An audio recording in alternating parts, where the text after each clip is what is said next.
Good morning, all my sweet friends, pals, and confidants. It is Wednesday morning. What's the date? I don't have my watch on.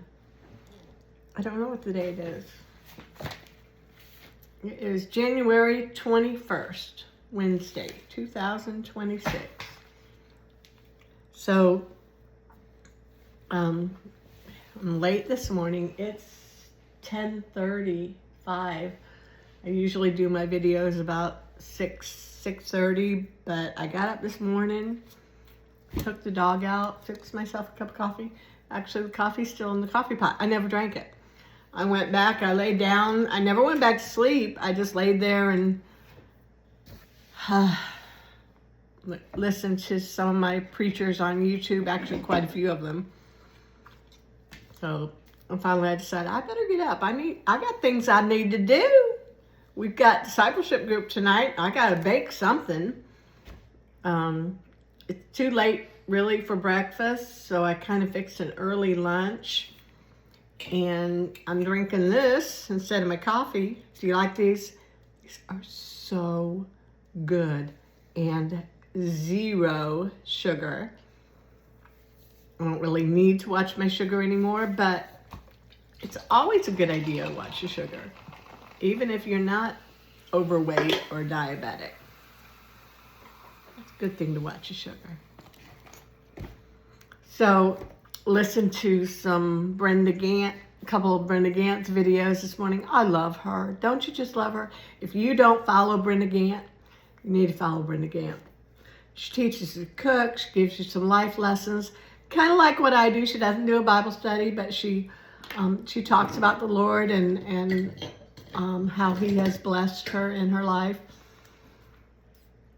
So, one of my flowers broke off. These are flowers my husband brought me home from the grocery store one day. So we are in Ruth Chapter 2, and let me get started here. Ruth. Now there was a wealthy and influential man in Bethlehem named Boaz. Ooh, we've been waiting for Boaz, handsome Boaz, who was a relative of Naomi's husband Elimelech. One day Ruth the Moabite said to Naomi, "Let me go out into the harvest fields to pick up the stalks of grain left behind by anyone who is kind enough to let me do it." Naomi replied, "All right, my daughter, go ahead." So Ruth went out to gather grain behind the harvesters, and as it happened, she found herself working in a field that belonged to Boaz, the relative of her father-in-law. While she was there, Boaz arrived from Bethlehem, greeting the harvesters. "The Lord be with you," he said. "The Lord bless you," the harvesters replied. Then Boaz asked his foreman, "Who is that young woman over there? Who does she belong to?" And the foreman replied, "She is the young woman from Moab who came back with Naomi. She asked me this morning if she could gather grain behind the harvesters. She has been hard at work ever since, except for a few minutes rest in the shelter." Boaz went over and said to Ruth, "Listen, my daughter, stay right here with us. When you gather grain, don't go to any other fields. Stay right behind the young women working in my field. So see which part of the field they are harvesting, and then follow them.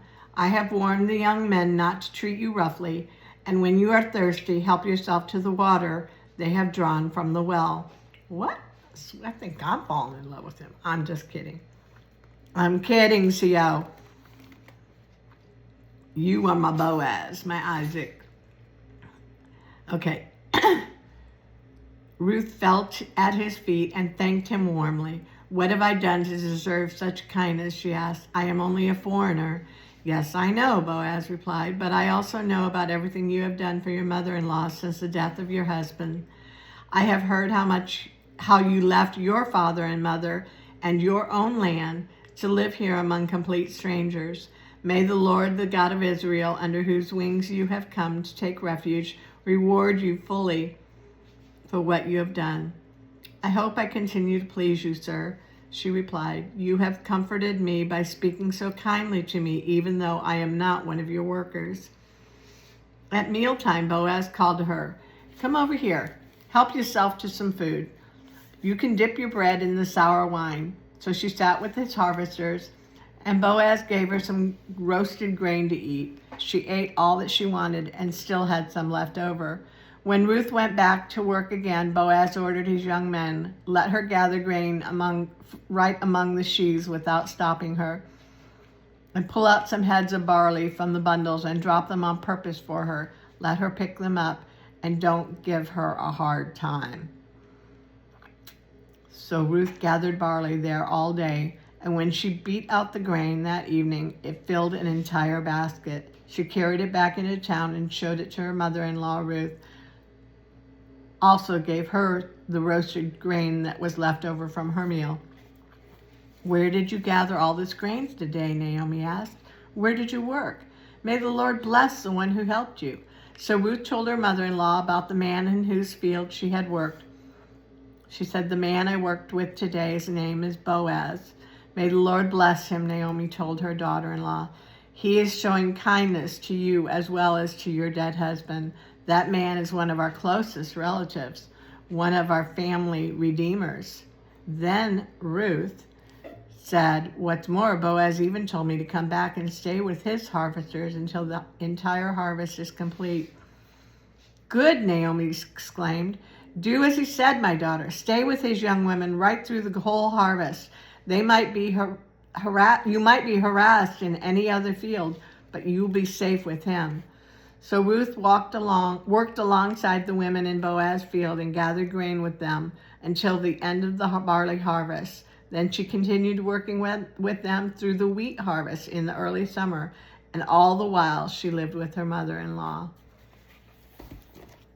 That is chapter 2 of Ruth. So Ruth left the country of Moab with her mother-in-law. And you know, God must have touched her heart for her to leave her gods that she was raised with she actually told Ruth earlier, your God shall be my God, your people my people. So she accepted Abraham, Isaac, and Jacob's God as her own God. So that's all I have for today. It's a short one, only 7 minutes today. So if you didn't listen to this whole thing, then I got a bone to pick with you. I'm just kidding. I'm not picking any bones with anybody. You listen as God leads you to listen. That's it. That's it for today. I love y'all. Bye.